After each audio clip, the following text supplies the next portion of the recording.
I grew up in central Illinois, born and raised till I was 18. My mom was Icelandic back for 1,000 years on both sides of her family. She and my father met during World War II when he was stationed at Keflavik, and they met at a USO dance and got married, and after about a year, and moved to the States, and she lived in America for 70 years. From the time I was in school, I loved reading and writing. It was always my best subject. I think I was probably 20 when I started working on my first novel. 25 years in the making. It's probably still sitting on a shelf somewhere.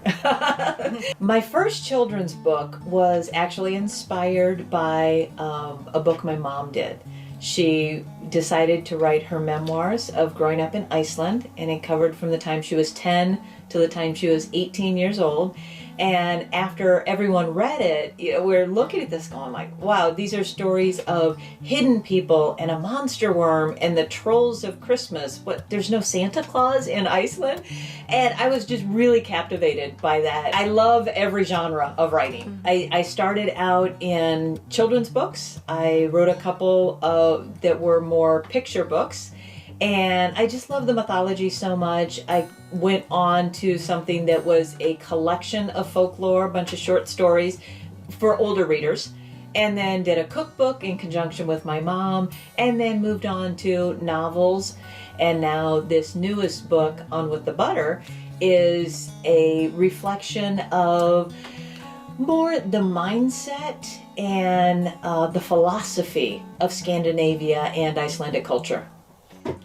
I love the lifestyle here in South Dakota. It is so natural and comfortable for me. I'm a small town girl. I was born and raised in Illinois, so the heartland it's my home. And here it's peaceful. I love taking long walks. I go through the fields with the dogs, and we just enjoy the wide open spaces and the fun here. I enjoy my time with my husband. We go asparagus picking and apple picking, and I learn a lot about gardening and preserving and canning and things that I've never done before. And it's all part of like an active retired lifestyle, which is a great break because I do travel quite a bit with writing and speaking engagements and book signings. So I see a lot of America, and I love it, but I love coming back home here to South Dakota and enjoying that downtime and relaxing. I read all kinds of genres. I love everyone from Dean Koontz and Stephen King were the authors that I grew up reading, and I never stopped reading them. I like Robin Cook, and I love my romance novels, and there are so many authors today that are just too numerous to name.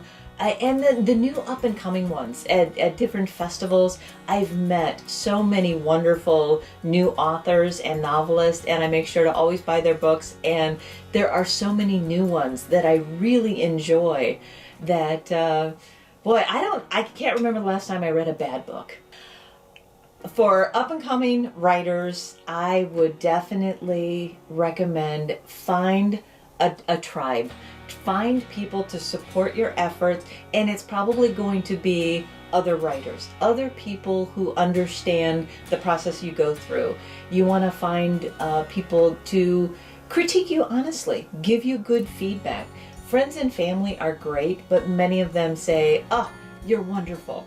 And really, as a writer, you need to develop a thick skin and be able to hear someone say, you know what, this scene could be stronger, or this character could be stronger, and you need somebody to be honest with you. So having a good critique group of other up-and-coming authors is just the best thing that you can possibly do. And I myself, I know I love the advice of Stephen King when he said to be a writer, there's two things you have to do: read a lot and write a lot. And I think that's really true.